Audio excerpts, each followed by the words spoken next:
Sir HRTC की समीक्षा बैठक हुई है सर, बहुत सारी उम्मीदें HRTC को भी है और बसों को लेकर भी सर एक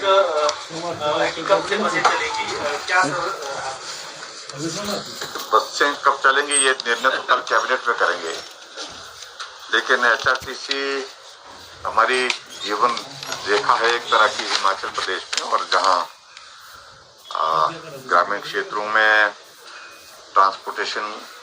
जितनी भी होती है वो HRTC के माध्यम से होती है, बहुत महत्वपूर्ण भूमिका है। और मुझे इस बात को लेकर के भी संतोष है कि 2020-21 में हमने कोविड का असर जो HRTC पर पड़ा था, तो उसके लिए उसको ध्यान में रखते हुए हमने एडिशनल सपोर्ट जो है वो पिछली बार 259 करोड़ रुपए की दी थी। और हमें मालूम है कि क्योंकि इसके बिना जो है वो संभव नहीं है, दुर्गम क्षेत्र और कनेक्टिविटी हिमाचल प्रदेश में एकमात्र जरिया है वो हमारी HRTC की बसें हैं और प्राइवेट बस ऑपरेटर जो भी जितने हैं इसमें। अभी आज हमने कुछ चीज़ों को लेकर के निर्णय लिए हैं और उन चीज़ों को लेकर के HRTC के कुछ इश्यूज हमारे ध्यान में थे। एक तो उनके जो पेंडिंग अलाउंसेस हैं उसके बारे में हमने ये तय किया कि अब धीरे धीरे उसमें फेज्ड मैनर में जो है उनको हमने उसमें बोला है कि उसमें आप प्रायोरिटी जो है वो तय करें, क्योंकि वैसे अमाउंट के हिसाब से अगर देखें तो वो बड़ा अमाउंट बन रहा है। तो ऐसे में फेज्ड मैनर में उसमें जो है अलाउंसेस जो पेंडिंग है उनको हम देने का प्लान करेंगे।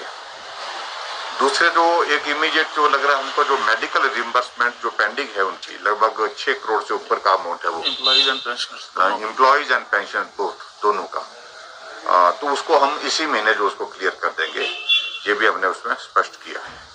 इसके अतिरिक्त जो है वो सीएम अनाउंसमेंट्स जो हिमाचल प्रदेश में जो HRTC की जो पेंडिंग है उनको मॉनिटर किया। कुछ जगह काम चल रहा है, उनको कहा बिना तेज गति से उसको पूरा करिए,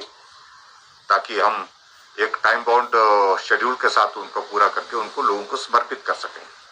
दूसरा जो है हमारे शिलान्यास जो किए हैं, कुछ जगह शिलान्यास किए हैं और उसमें कुछ जगह कुछ फॉर्मेलिटीज, कुछ औपचारिकताओं के कुछ बातें रहती हैं कुछ जगह, उनको भी हमने कहा कि जल्दी क्लियर करें ताकि उनको भी पूरा कर सकें। और जहां शिलान्यास किए हैं उसमें बजट प्रोविजन के साथ उनको कंप्लीट करना, टारगेटेड एक टाइम स्पैन में जो है उसको पूरा करना है, उसके लिए भी हमने इस बात कही है। तो मोटे तौर पर हमने ओवरऑल जो है रिव्यू जो है उसमें सारी चीज़ों को लेकर के किया है। HRTC में और भी बहुत सारे इश्यूज हैं उसमें, जिनको डिटेल में मंत्री जी अगर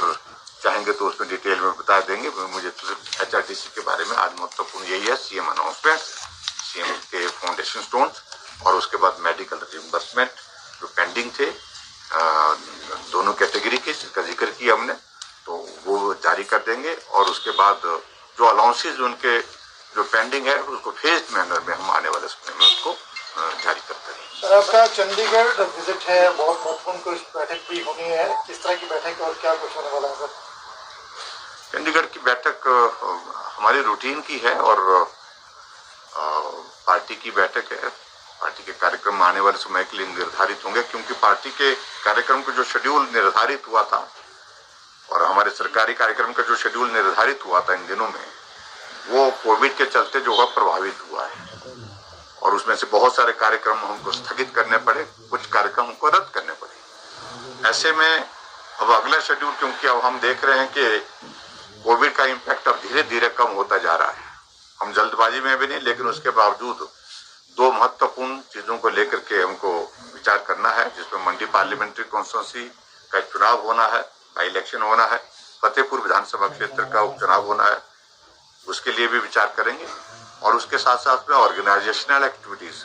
जितनी भी हमारी आने वाले समय में जो है वो तेज हो सकती है, उसके लिए प्लान करेंगे। राष्ट्रीय महासचिव की बैठक भी होनी है सर, क्या उसके लिहाज से भी और जो संघ प्रमुख दिल्ली आ रहे हैं उसके लिहाज से भी? नेशनल जनरल सेक्रेटरी की मीटिंग 2 दिन की वो अलग है, वो पूरे नेशनल सारे सिनेरियो को लेकर के होगी, उसके एजेंडा क्या है वो केंद्र ही तय करता है, लेकिन हमारी स्टेट की जो इस बात को लेकर के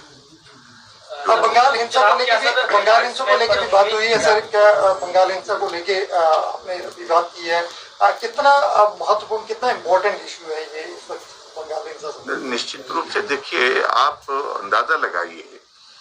विधानसभा के चुनाव के परिणाम आने के पश्चात वहां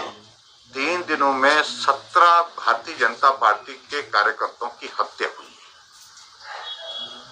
और कुल मिलाकर के जो हत्या का आंकड़ा जो है, इट इज मोर देन 168 जो पॉलिटिकल मर्डर जिसको बोल सकते हैं, इस तरह से वहां पर जो हुए हैं, वो चिंता का विषय है।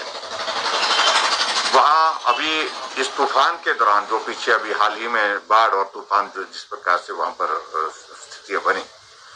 उस स्थिति में जो रिलीफ का काम चल रहा है, उसमें भी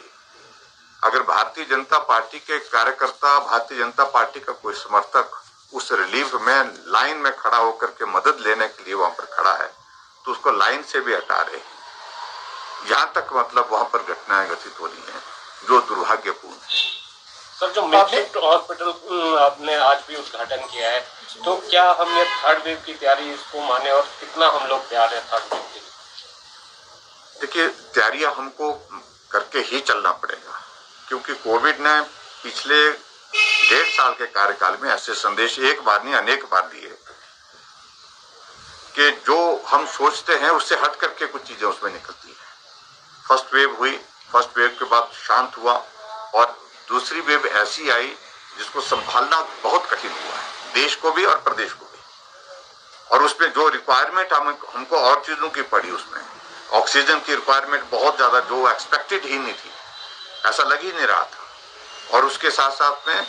जो बेड कैपेसिटी को एनहांस करने की, उसको आर्गुमेंट करने की जो जरूरत पड़ी, वो भी पहले एक्सपेक्टेड नहीं थी। लेकिन उन सारी चीजों को लेकर के ध्यान में रखते हुए हमने